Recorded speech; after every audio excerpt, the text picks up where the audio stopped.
Welcome back. I'm Pratap Singh. You're joining us on NewsX. Our big focus this hour, 22-year-old law student with over 175,000 followers across X and Instagram was arrested after a post on Operation Sindoor drew massive backlash. The woman, Sharmistha Panoli, is a student of Pune's Symbiosis International University and is known for sharing short videos on social media. Legal action was taken over her now deleted video in which Panoli reportedly slammed actors who remained silent over Operation Sindoor. The video triggered widespread backlash for allegedly promoting enmity. Panoli was served several legal notices after multiple FIRs were filed against her, but she initially remained absconding. She was arrested from Gurugram and remanded to judicial custody till the 13th of June. Critics are asking, what about Murshidabad? Athar Zia, IMPA panelist, is joining us live. Dr. Suvro Kamal Datta, conservative expert, is also with us live. Gautam Mukherjee, senior journalist, joins us live. Nikhil Jain, political analyst, is also with us on the broadcast. Let me make a start with you first. Athar Zia, what do you make of this individual's arrest and the silence of a lot of people on this particular arrest?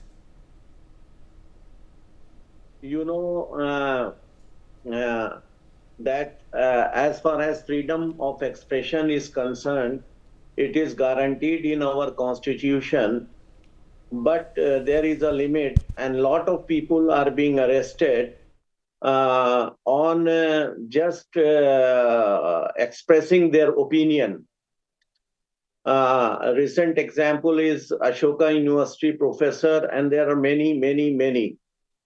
So this particular incident, I mean, it was a direct like abuse and to a prophet or the community. Even then, I don't agree, and I don't, as far as I personally think that let anybody express whatever he was or he thinks, and don't, because these kind of things further give mileage and to the things which that guy has said, and in fact which should be ignored, and let everybody express whatever they feel like. And suppressing freedom of expression is absolutely not desired until and unless it is an extreme thing which is really troubling the society or making something which is not absolutely, acceptable.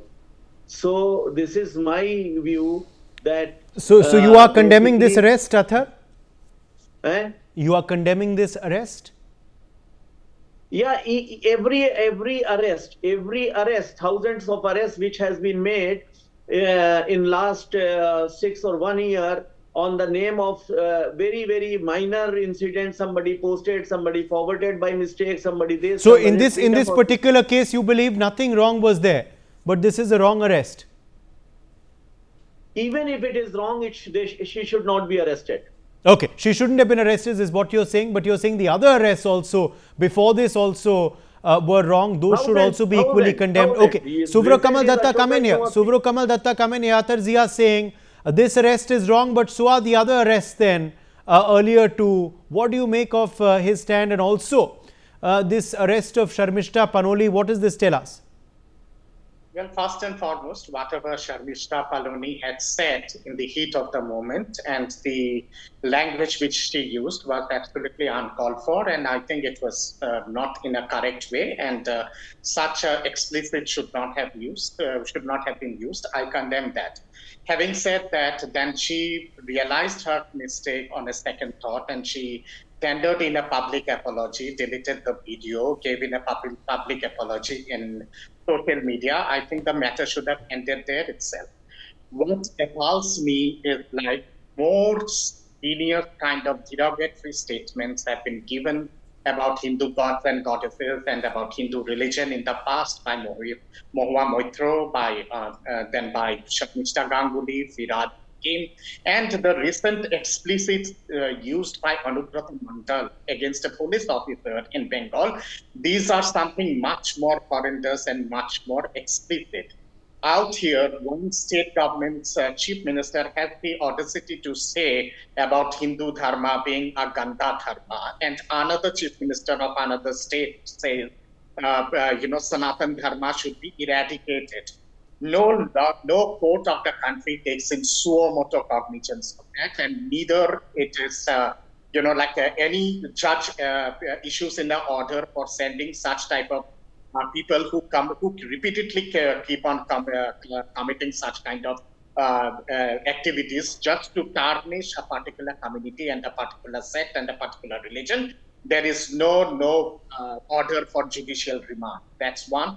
The second thing is like when Kolkata Police came into Haryana, as far as my information goes, I think the Gurugram Police was not contacted.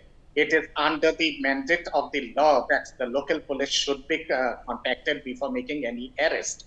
The the Kolkata Police, as far as the media report says, they did not contact the Gurugram Police. Then through transit to Delhi, when they went to Kolkata, by taking flight or by taking train, whatever it is, Delhi police should have been contacted on the transit. That also they did not do it. So this is an utter violation out here. Law of the country also says, and legal jurisprudence always says that if a person is a first-time committer of crime, or if a person has done something wrong for the first time and realizes the mistakes and apologizes before the country, before the community, and before the nation, then the law also takes in leniency and pardons that person. Did this happen in this case? It hasn't happened. Legal jurisprudence of the last 300 years, this is a tradition that a first-time committer is always given a pardon. What was the hasty what was the haste of the honorable judge? I'm not questioning his judicial observations or his judicial jurisdiction, but I'm asking what was the haste for him to give in this kind of an order? That's the second thing. The third thing question will also arise on the Haryana police as well as Delhi police. Why were there mute spectators when someone who is in the custody of the legal jurisdiction of that particular state, when she has taken refuge in Gurugram, it is legally binding on the Haryana police and the Gurugram police to give her protection.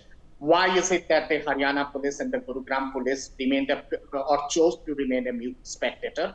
Why is it that when she was being taken from a transit via Delhi, Delhi police chose to remain a mute spectator? Why separate kind of laws for different kind of people? And in relation to the arrest of the recent incident concerning the professor of Ashoka International University, the professor concerned, he had supported Pakistan under Operation Sindoor, and he had castigated and questioned Operation Sindoor. Okay, so that's a separate case and they shouldn't be clubbed is what you're saying, Subrakamal Datta. Okay, let me draw in Gautam Mukherjee in quickly at this point as well, or rather before Gautam, Nikhil Jain quickly, because Nikhil Jain disagreeing with Subrakamal Datta. Nikhil Jain shaking his head when Subrakamal Datta was making his point. Nikhil, what do you disagree with about Dr. Datta's stand that he has taken? Do you believe this arrest is condemnable? What explains the curious silence on some who had spoken out earlier in this particular case as well, Nikhil? First of all, I did agree with the earlier parts of Mr. Datta's statements when he says about we should not be making arrests for statements like these. I agree with that. See, I read the statement. It's a despicable statement. It's condemnable. It is stupid. But I do not think that warrants for an arrest. Certainly not an arrest in the manner that it does. I think we should move towards being a progressive nation and stop arresting people when they insult religion A or religion B. Of course, they may be stupid, and she's an influencer at the end of the day. She will face the backlash of the public for doing something like this. People are going to call her out. Some people might unfollow her. Some people might report her to Instagram, and so on and so forth. And that is enough punishment for saying stupid things in public. I don't agree with her statement, but I will defend with her right to be stupid, as should be in a liberal democracy. So, slapping charges of communal disharmony every time somebody says something that is objectionable to the Islam religion, Hindu religion, is this the legal jurisprudence to pardon somebody when they commit an offense for the first time? I'm sorry, sir, that's not the case. There is no such legal jurisprudence. It does apply in some traffic violations, but that is not the jurisprudence. I can't commit murder and go to the court and say, let me off, pardon me, or even give any leniency. So, and again, in the charges that are slapped against her of spreading communal disharmony, there's nothing like that, what you're saying. Secondly, you also talk about what the Haryana police and Delhi police were doing when Kolkata police or West Bengal police were arresting her. She was in her in their jurisdiction. They should have protected her. Again, law does not require for that. I think you're confusing extradition with an interstate arrest. There is no obligation on the Haryana police or Delhi police to provide her protection. Yes, if the West Bengal police did not offer the right intimation to the concerned local police station, there is a procedural irregularity in the arrest. Her lawyers are going to raise that during bail hearings. But again, no obligation to support her, protect her, or prevent the arrest. At the end of the day, the arrest was executed after the court order, right? So these are the things that I had a disagreement. And the last thing he said that Ashoka University professor, that Mohammed in person, he had, said something against Operation Sindhu. No, he hadn't. Read the statement. He supported the operation. He, appreciated the valor of our forces. He made a specific societal point, which was not anti-Muslim, not anti-Hindu, not anti-human. And he has been granted bail by the court. Those are the objections that I had. Yes. Let me, in fact, quickly get SK Datta in to quickly respond to you before I get Gautam Mukherjee. SK Datta, quick 60 seconds to you to respond. Well, first and foremost, I don't know whether Mr. Jain is aware of it or not. Today, in several media outlets, it has already come that the girl and her family had sought in protection from the Gurugram police before the arrest, and the protection was sought at almost 2 weeks before the actual event happened. So I think it was a moral obligation on part of the Gurugram police to take cognizance of that and to give her, security as protection if required. That was one. The second thing is like the filthy abuses of gang rape, murder, and everything, which was explicitly commented on her and her family. And, like lots and lots of people saying that she would be murdered, she would be killed, she would be burnt alive. So she felt there was a security threat to her life as well as to her family. I think it was the responsibility of the police force concerned to give her protection. Second is like as far as the information from the media reports it goes, the West Bengal police, the Kolkata police did not consult the local police out here, the Gurugram police, or during the time of the transit, the Delhi police before taking her to Kolkata. So there is an utter violation there. Third and fourth, most important out here is like if I cite in hundreds of precedents of the past, member of parliament talking rubbish about Hindu deities, and going scot-free, chief minister of the state abusing the Hindu religion as a Gandhar religion, and another state chief minister of another state saying, commenting about eradication of Sanatan Dharma, and they go scot-free and they don't get punished. Why this kind of publicity in the eyes of the law? That's another important factor out here.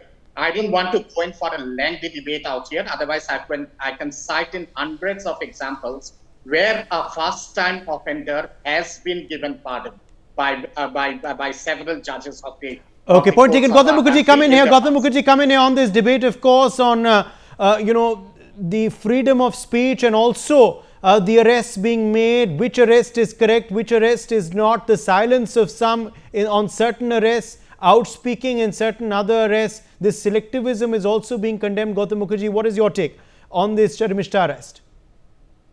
I think you're absolutely right, Uday. It is very selective. Some soft targets like this woman are picked up because there is little political fallout when you pick up a young influencer and violate several protocols between states and take her back. When it comes to West Bengal, anything to do with the minorities is a hot potato as far as the political leadership is concerned. And so there is action taken. As Mr. Datta pointed out, there are many insults hurled at Sanatan Dharma by much weightier people than this influencer, which is ignored by the authorities. So this, I do believe freedom of expression has its limits, but if you are going to make offensive remarks about another person's religion or indeed your own religion, should you be let off in some cases or completely ignored just because you're a politician or an important person? And somebody whose bread and butter is the social media and therefore is quite a small person, you throw the book at her. This is unfair, this is selective, and this is hypocritical. Uday. Yes, indeed. Let me, quickly now go back across to Athar Zia, who also continues to be with us. Athar Zia, is that, unfortunate, the silence of many in this particular case? Does that show that their outrage is selective? Does that show that they are upset only when it suits them, only when it is convenient for them? Athar Zia? I don't know, Uday, that people are silent, but any right-thinking person who is no, there are many who are. There are many who are. You may be naive, but there are many who are. Who advocates freedom of expression should be silent, not for this arrest, but for every arrest which has been made. And the recent case of Ashoka University, where he has praised the Operation Sindoor, and it was a very patriotic, basically, a statement, just hinting some 2-3 incidents that the people should protest and condemn those also. And he was arrested. Similarly, there were certain people where they had been arrested for, expressing their ideologies. Uday, all across, as far as our constitution is concerned and the spirit of constitution is there, I always condemn these kind of arrests for expressing one's individual, thoughts or ideology or whatever his or her opinion is. So basically, Gautam Mukherjee, come in here. Gautam Mukherjee, Athar Zia saying, why were you and others silent? Why didn't you condemn the Ashoka University professor's arrest? He says there was nothing wrong with that arrest and his post. Well, I think it's a matter of opinion whether he said something wrong or not. I'm inclined to say that he did say something provocative and was rightly arrested. But my point was a little different. My point was that there are so many people who say so many things, particularly against the Hindu religion and Sanatana Dharma, and they are squarely ignored by the authorities. But anybody says anything against the Muslim religion or other minorities, this becomes an issue because more often than not, they're either arrested or harassed or some sort of action is taken. Now, this is unfair and biased and a wrong reading of secularism and communal harmony and should be checked. Uday. Nikhil. Can I give you a list? There are hundreds of people have been arrested who have just said very wrongly anything, not the big thoughts like the chief ministers and all that. Of course, they have not been arrested, but there are hundreds of people who have been arrested, even saying, I don't speak in terms of Hindu and Muslim and so on, or any religion. So they have spoken for certain religion and they had been arrested, which basically I don't agree and I don't approve that. Nikhil Jain, react to Gautam Mukherjee's point. I would like to challenge Mr. Mukherjee to point out the specific statements that go against the Hindu religion in the Ashoka professor's post. That's all I have to say. No, he's also said in that post he was upset, but he said in many others there is selectivism. Those who speak against Hinduism are not arrested, or rather there is silence. Uday, that is the point that I'm trying to make, that there are certain people who like to see things and the world around them with a political lens. See, my ideology. Okay, Gautam Mukherjee, that's a straight attack on your comment. Respond to Nikhil.